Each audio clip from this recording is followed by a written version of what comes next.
I'm not sure if you're like me, but I really love sports, and my favourite soccer team in the whole world probably is Liverpool. They play in the EPL, the English Premier League, and I've followed them since about the 1980s.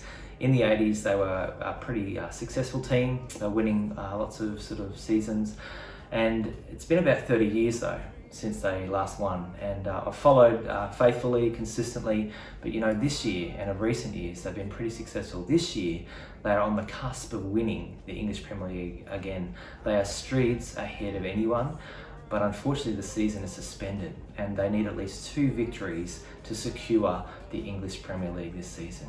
I'm not sure if they're going to get back on the park, and there's this real sense within the club and probably within their fans even more of unfinished business. Are they going to get the chance to finally win again? The sense of restlessness that goes with that. I wonder if you've ever experienced within your life a sense of restlessness that might relate to unfinished business.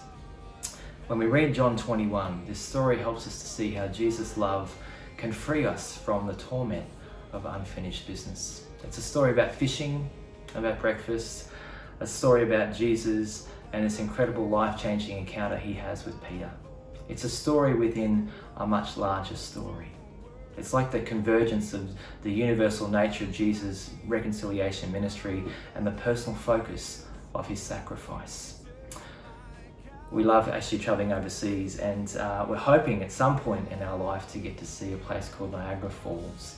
This waterfall which is so magnificent, so majestic, so powerful, and it's actually the convergence of river systems into this one area as the water cascades over the cliff face. In many ways this describes what's happening here in this story with Jesus and Peter. Again, it talks about the convergence of this universal ministry of Jesus for the whole world, but also this importance of the focus on the one. In dying on the cross and rising to life, Jesus defeats the power of sin and death so that all humanity forever can be free. It was an act of divine and perfect love for everyone who has ever lived, who ever will live. It reveals the utter vastness and comprehensiveness of God's love for each of us. But here in this story, in Jesus' conversation with Peter, we see that his sacrifice, the sacrifice of love, is directed to the one as much as it is to the many.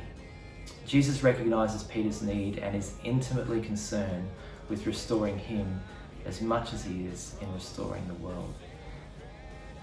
It kind of echoes that story that we find out as well about the great shepherd, the shepherd that leaves the 99 sheep to go rescue the one.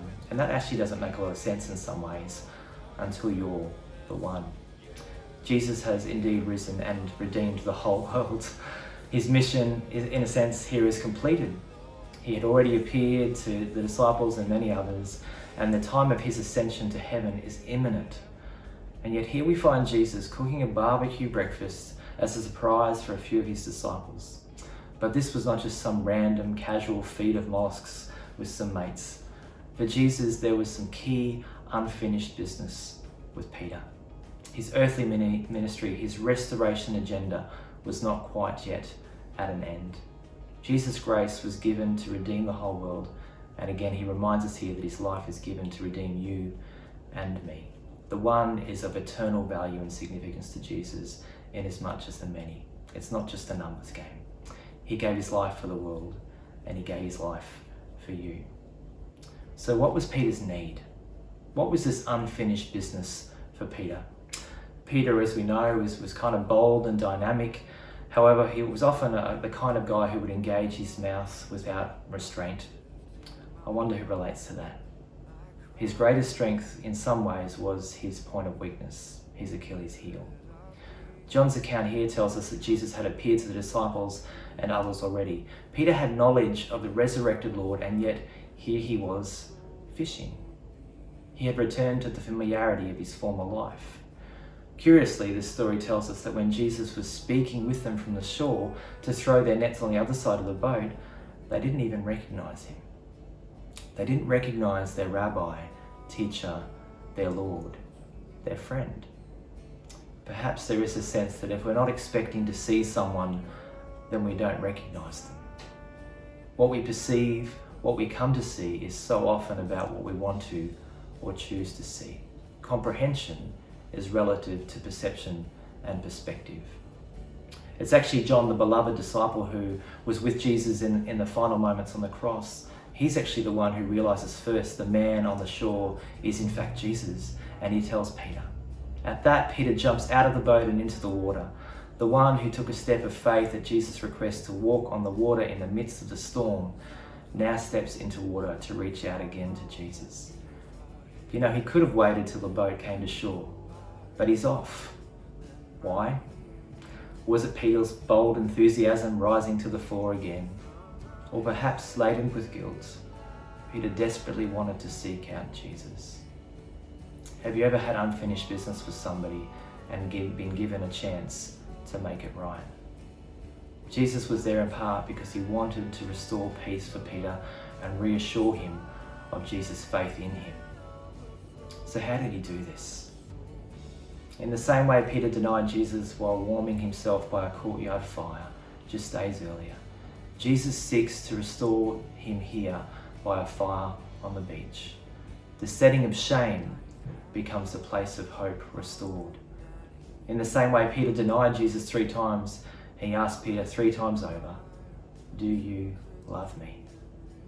Do you love me truly, unconditionally, sacrificially? Do you love me as an intimate friend?" Friends, love starts with God because God is love. Jesus wants Peter to take into himself something deeper, to help Peter look beyond the disappointment of his denial and betrayal. Jesus is saying to Peter, look to the very first moment that we met by the Sea of Galilee, when I had earlier told you to put down your nets and come into deeper water. I wonder how many of you actually love to go swimming. I do like the water. I'm not sure that I'm much of a swimmer. But in life, I think sometimes there's people who are straddlers. And the straddlers are those that kind of hang out on the water's edge. They don't really go into the water very much at all. They just kind of hang out and look at others in the water. Maybe it's because the water's too cold, the water looks too deep, or they're just not sure what's below the surface. And then you have the waders. Now the waders are those that actually do journey into the water a little bit, maybe up to their ankles, their knees. They experience the sensation of the water on their feet or their ankles, but they don't go any further. That's as comfortable as they are. And then you have the bathers. The bathers are those that do get in, maybe up to their waist or a little bit further. They experience the water around them, they enjoy just kind of hanging out in it, but they don't want to plunge its depths. And then you have the swimmers, those that actually do jump in, those that do plunge the depths and experience full immersion and the full experience of everything that the water has for them. I wonder today, which do you relate to? I wonder today who needs to go deeper into the commitment towards God, to experience a greater sense of God's love for them. Jesus' questions were not for his own benefit or assurance. The repetition in the story with Peter and the questions that he brings was actually a process for Peter's healing and his wholeness. So Peter could recognize for himself that he was truly forgiven. In getting Peter to state his love for Jesus, Christ is actually assuring Peter of God's love for him. No matter what Peter had done in those last moments before Christ's death, no matter that Peter had actually fled and denied even knowing Jesus in Jesus' greatest moment of need, no matter what Peter had done, Christ's sacrifice of love brings total forgiveness and complete restoration. And Jesus wanted Peter to know that, to believe that, to feel it, to be defined by it. For Jesus, the heart of the matter is a matter of the heart. Friends, whatever unfinished business you have, whatever regrets or hurts that you might carry, Jesus' sacrifice of love brings total forgiveness and complete restoration for all of us if we want it. Do you know the experience of total forgiveness that Jesus can bring? When I think of a guy called Judas and the experience that his guilt had upon him and where that led, and then we contrast that with that of Peter, friends, the price of guilt can be so costly. But what's really important to know is that Jesus has paid the price. Guilt is not for us to carry, it's Jesus. And Jesus' assurance of love calms the inner storms of our life. We see here in Jesus' conversation with Peter a question followed by an instruction: do you love me? Then feed my sheep. The recognition that before we can truly care for others, we need to be grounded and established in God's love. God's love, the grace of Jesus, needs to be our inner motivation, lest we become prideful or resentful. The love of God, friends, is the most powerful, the most compelling force in the universe. If we are to be effective employees, if we are to be good leaders, responsible managers, caring husbands and wives, worthwhile parents, meaningful friends, we need to be grounded and established in God's love. Friends, Jesus asks each of us, do you love me? What's our response today?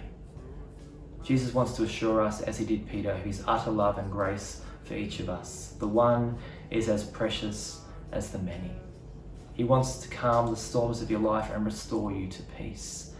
And he wants to take us deeper, to inspire us to love and to know and to live in the fullness of God's love, to serve others. Jesus asks us, do you love me? Yes, Lord. Then feed my sheep.